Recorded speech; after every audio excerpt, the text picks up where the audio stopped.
This is chapter 12, 11. Excuse me, I'm getting ahead of myself. Chapter 11, mix and comparing methods. Something that many researchers do is because one research method really isn't the right one.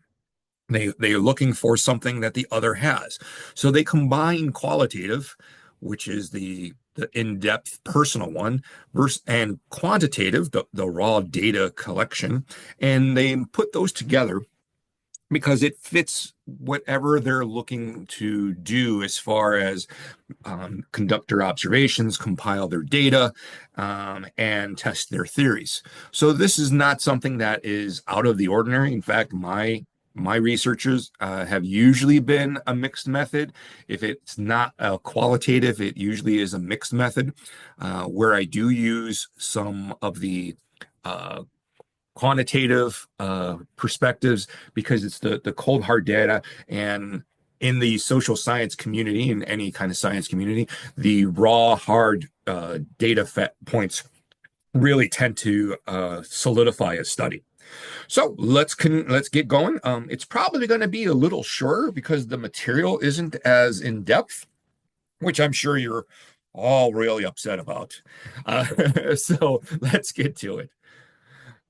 So what do we have in mind for this time?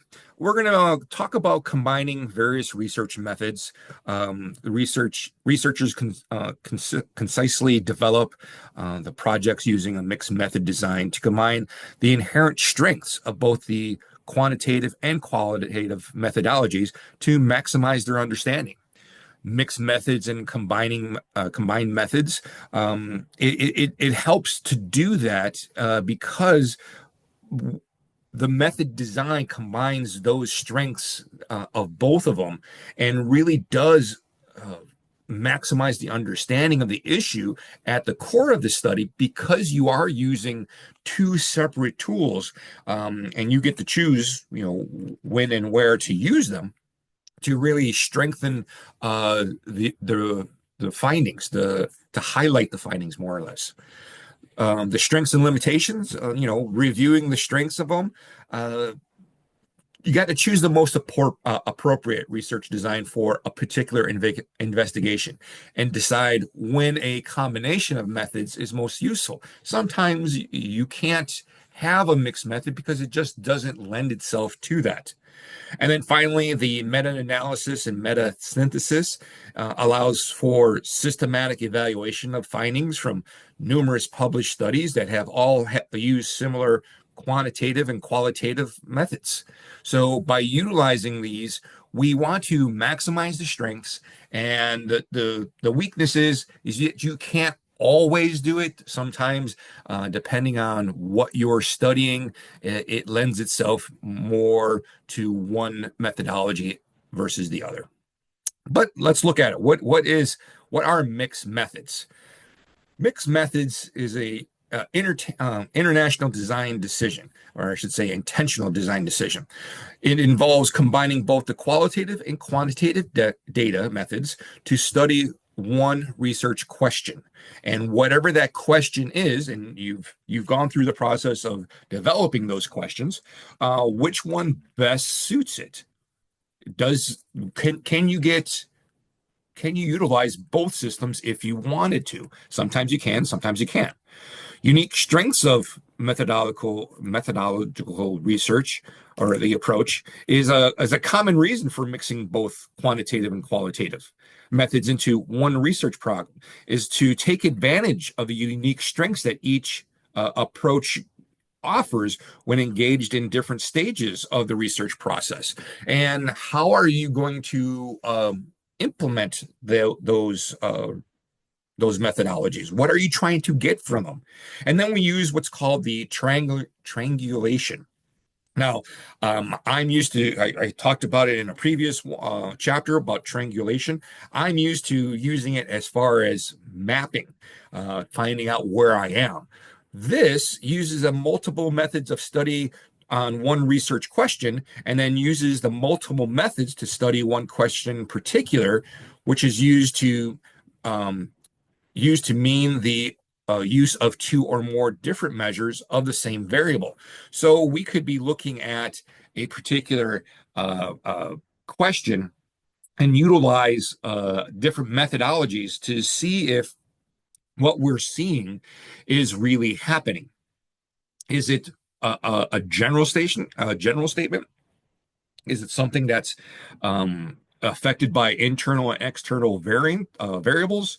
Is it something that is wholly unique to one area? So we have to look out. The question then becomes, should methods be mixed? Well, you have conflicting philosophies that go with it. They differ in how you lay the groundwork for conflict in a discipline. The evidence we obtain with our research method enables us to understand other perspectives and to develop an understanding of larger social contexts, but it does not allow us to conclude one perspective is correct. There's not a one size fits all type of thing. We have to look at the different factors. The first one being, what's the goal and what's your prior experience in conducting these types of methodologies? Is a mixed method approach consistent with your own goals and prior experience? Are you adept at it? Are you good at it? At both of them, so good that you'll be able to implement those, both of them, to get what you are looking for. Sometimes it can, sometimes it can't, depending on your level of experience, your comfort level, and whatnot. You need training in both of them. If a researcher is well trained in mixed use of mixed method, they'll include them, or they'll ask collaborators who are good at particular areas of methodologies. I've seen this done a whole lot, especially when you see like our case studies and other research where you see multiple names on them. Those may be people who bring some type of expertise in a particular area related to the research question, and they are going to handle that particular area of it. So you don't necessarily have to be an expert, you just got to know one. You need for integration of the research questions. Their different research questions are more apt for different methodologies, and they do convey a need for integration. Certain questions lend themselves greater to the qualified, or some are the quantified. And the last part you have to look at is the feasibility and accessibility. Is it truly feasible to carry out a mixed method design in terms of time and resources, and are participants accessible?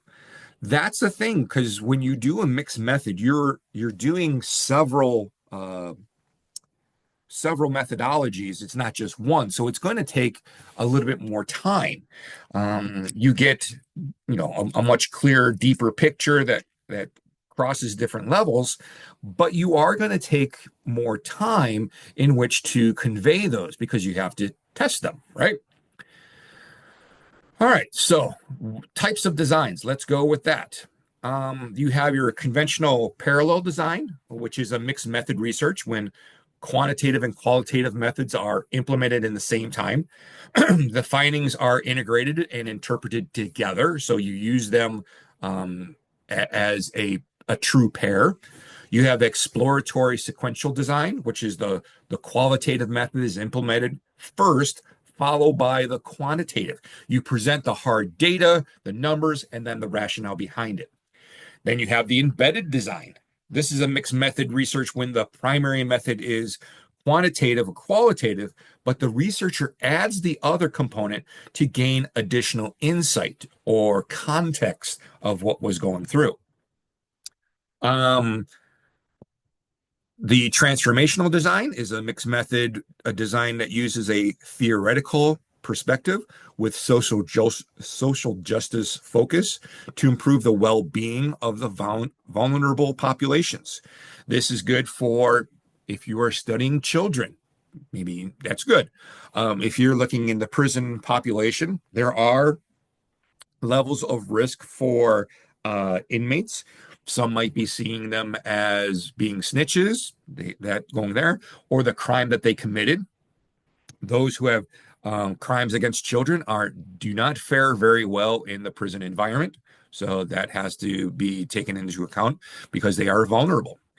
Multi-phase design is the type of design that involves a series of quantitative and qualitative methodologies. Each design and the findings inform the next phase of whatever you're trying to look forward to. So there are different ways of approaching. You just don't do two and just kind of splat them. There is a way of how are you going to present them, in what order are you doing it, for what reasons, and whatnot. That brings us to our case study, talking about school security and discipline.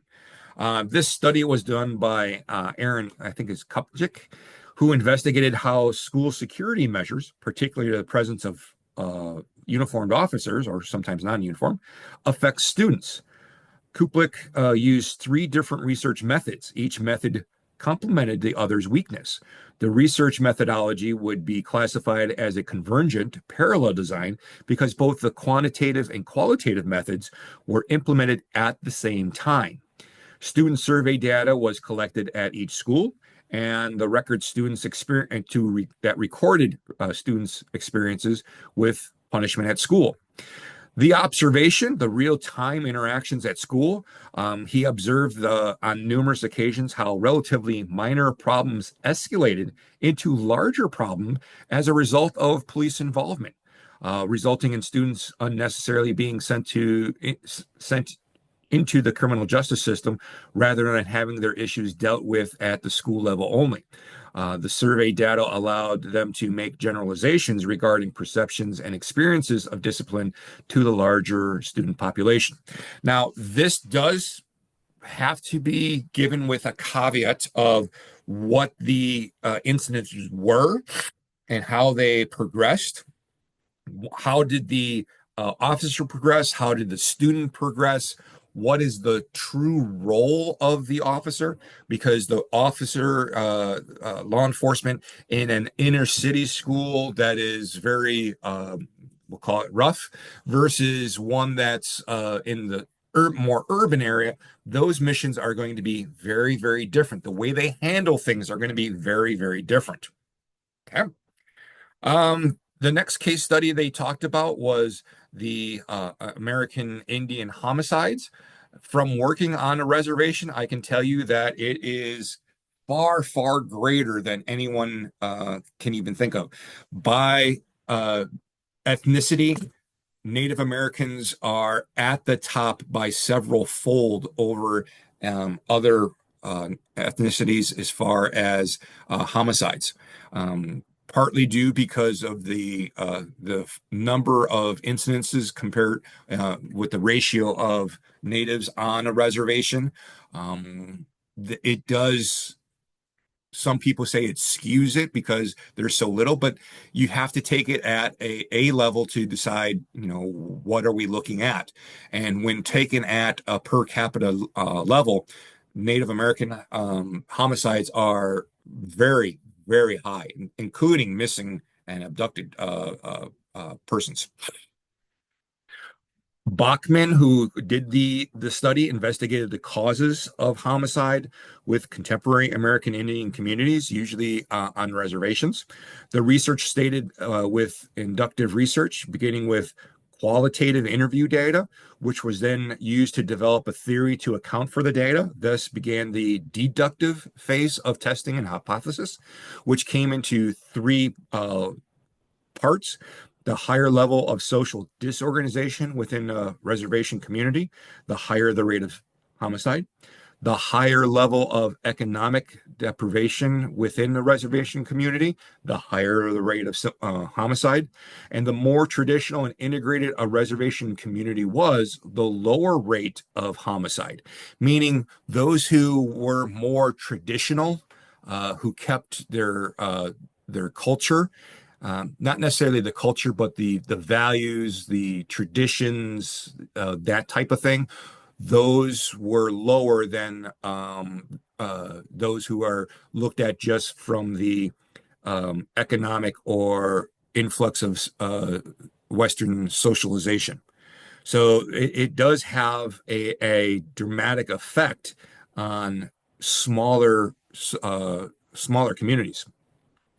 In addition to guiding the research, the qualitative interview data also provided Bachman's research with a wealth of narratives that added meaning and depth to the statistical relationship that were found at the aggregate level, meaning there it puts it in more context what was happening with it versus just the numbers. Because if we were looking just at the numbers, we would come up with something very, very different. It paints a very different picture. Um, the next one is the case study about investigating rape, violence against women. Uh, Testa and the colleagues conducted a study on violence against women. They supplemented their quantitative study of violence against women with a qualitative data, and the analysis of the data resulted in numerous insights, in which in turn led to testable quantitative hypothesis that supported the qualitative findings. Testa and her colleagues concluded that insights yielded by the qualitative data analysis fully justified part-time consuming process and reading and reviewing interviews, coding text, and discussing and interpreting the codes. Looking at the strengths and limitations of the mixed methodology. And I'm sorry for the dinging. I have my email up. I should really shut that off, but I'd have to. Well, yeah, I'll shut that off real quick. Tell you what, let me pause this and I will turn it off. All right, back. Had to do some stuff behind the scenes. Okay, the golden rule of data collection. The choice of data collection method should be guided in large part by the aspect of validity that is of most concern. What are you trying to do, and what is the method that will stand up against the rigors of scrutiny?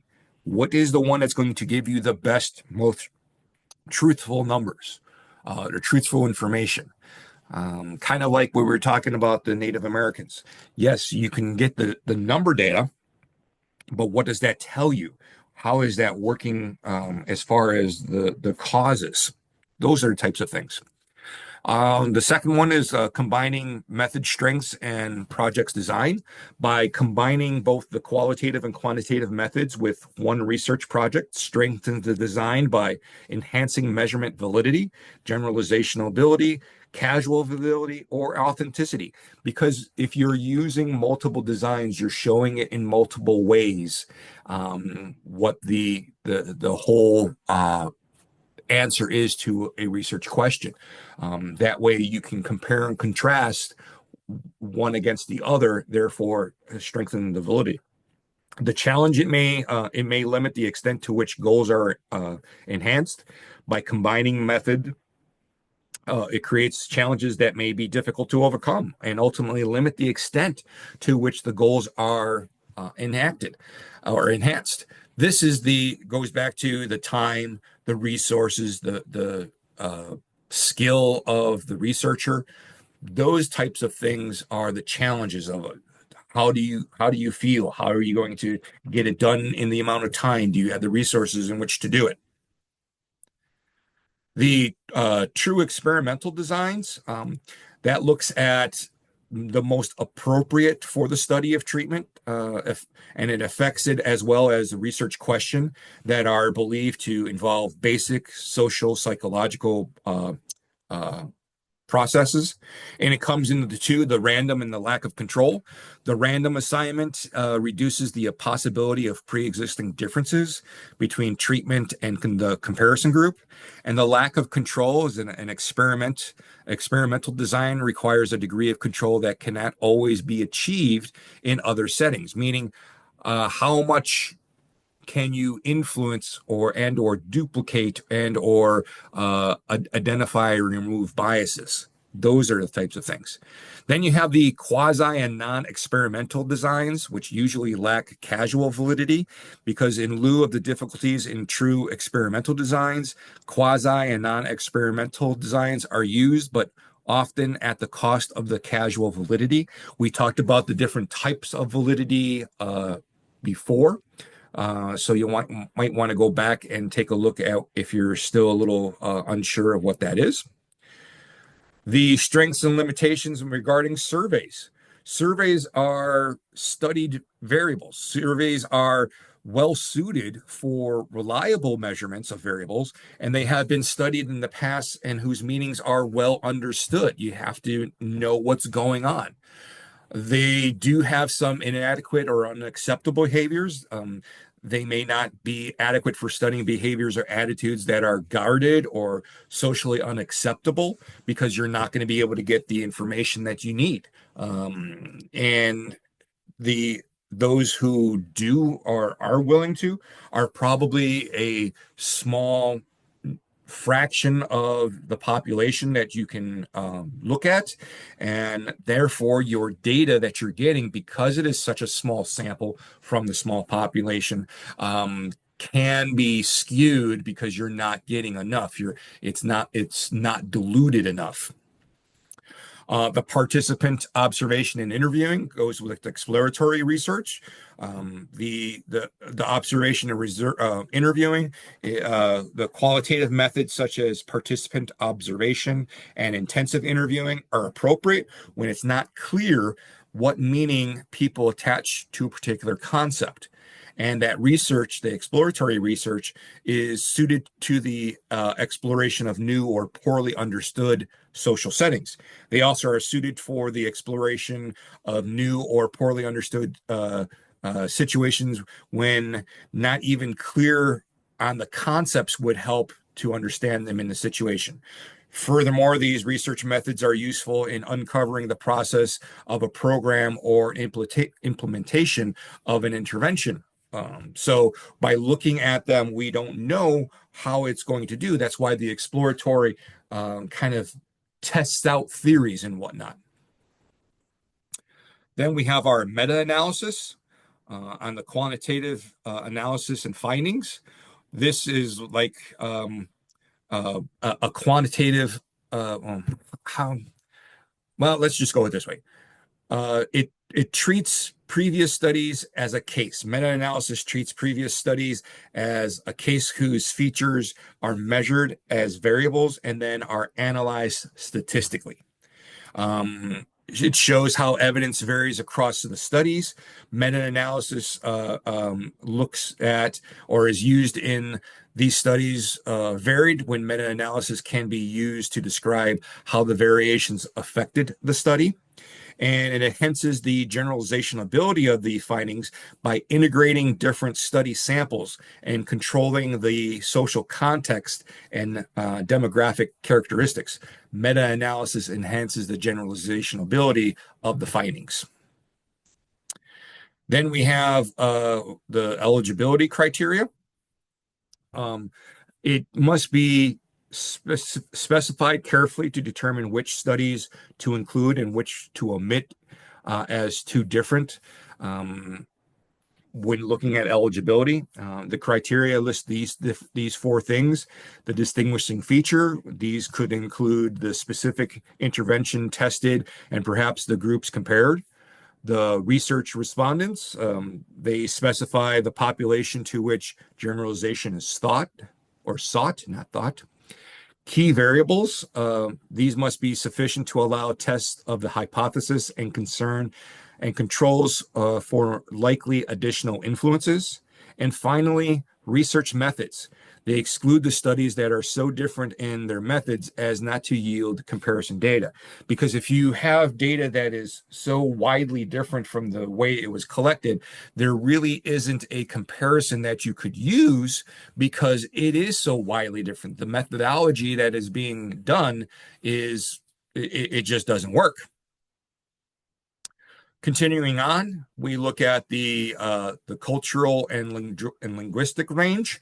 If the study's population is going to be limited to those who are English language proficient, publications and or in some other way, they must be acknowledged. Because if you are using those whose primary language isn't English, you got to make sure that the instructions or the surveys and whatnot are properly interpreted. And then the size of the population of relevant studies in other languages should be estimated. The time frame, social processes relevant to the research question may have changed for such reasons as historical events, new technologies. So temporal boundaries need to be in place so that you can accurately duplicate them. The publication type, will the analysis focus on the published reports in professional journals, or will it include dissertations and or unpublished reports? When using unpublished reports, they have not gone through peer review, so they are looked at with a certain level of skepticism. Whereas published reports and studies are looked at a little harder. Dissertations kind of fall in between. They do go through some rigor, but not as much as a published, where the findings are tested by other individuals. The next case study talked about the effectiveness of anti-bullying programs. A meta-analysis showed that researchers perform a meta-analysis of randomized experimental studies examining the efficiency of such programs. The results indicated that although anti-bully programs produce a small amount of positive change, it was unlikely that this change was too small to be particularly significant or noticeable.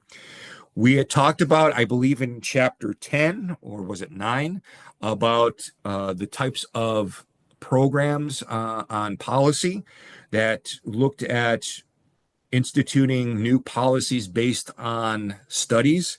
This would be one of those where you were doing um, a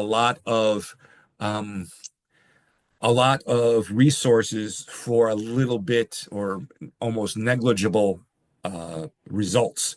So that policy or procedure may not be as it is good to where you're getting the type of results that is being sought.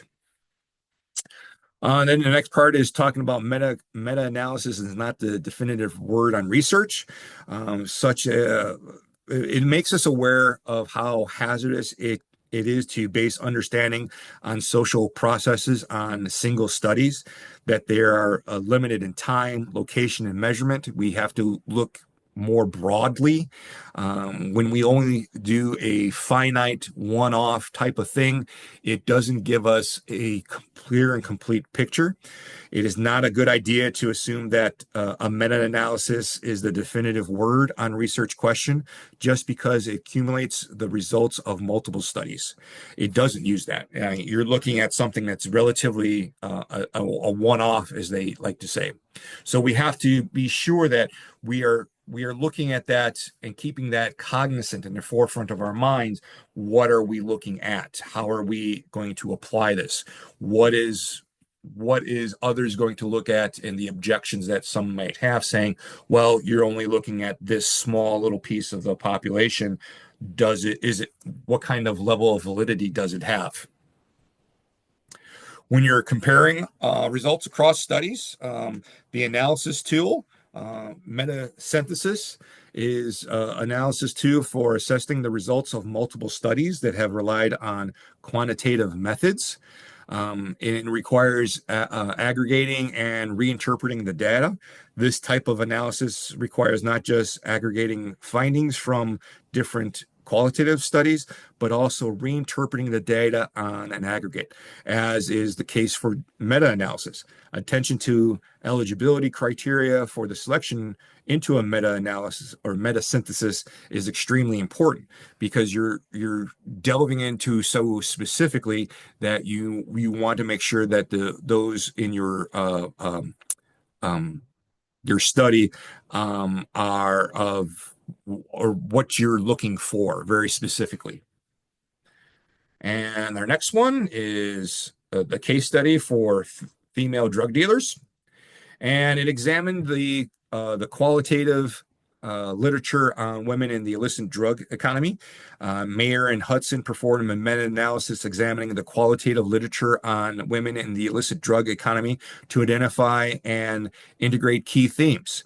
The study selected upon thick descriptions. They selected studies that the data was collected using qualitative or ethnographic research.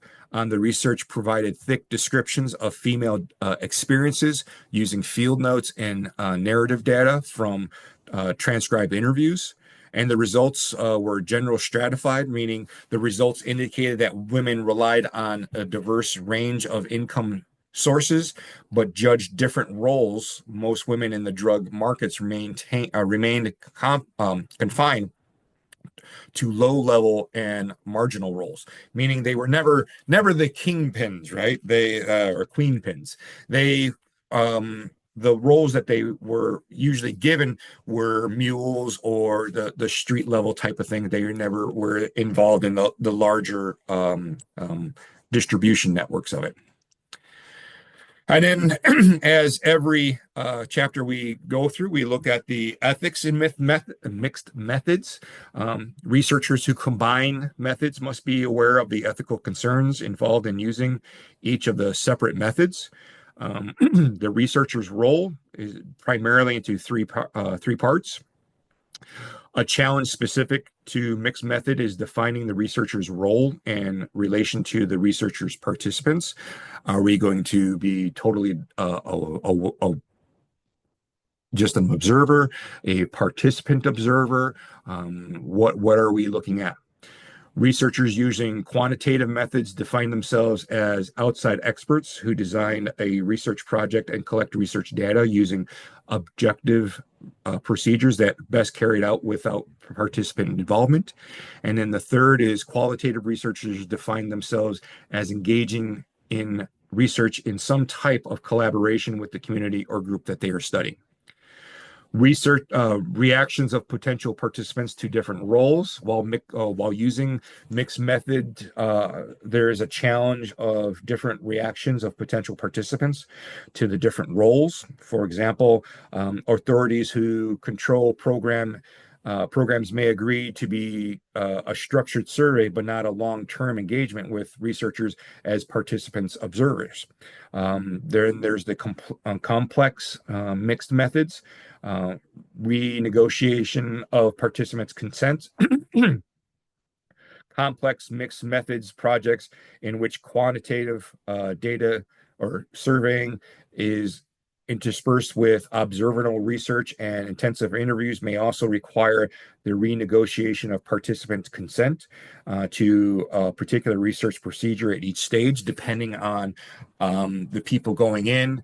Are you looking at the informed consent going forward? If you change your methodology or you want to, you're following one and you see the need or the clarity of having a different type of say you're going into quantitative and you see the numbers aren't really showing it, you think that quantitative and then you look at qualitative, you have to go through the informed consent again because you are changing the parameters of the study.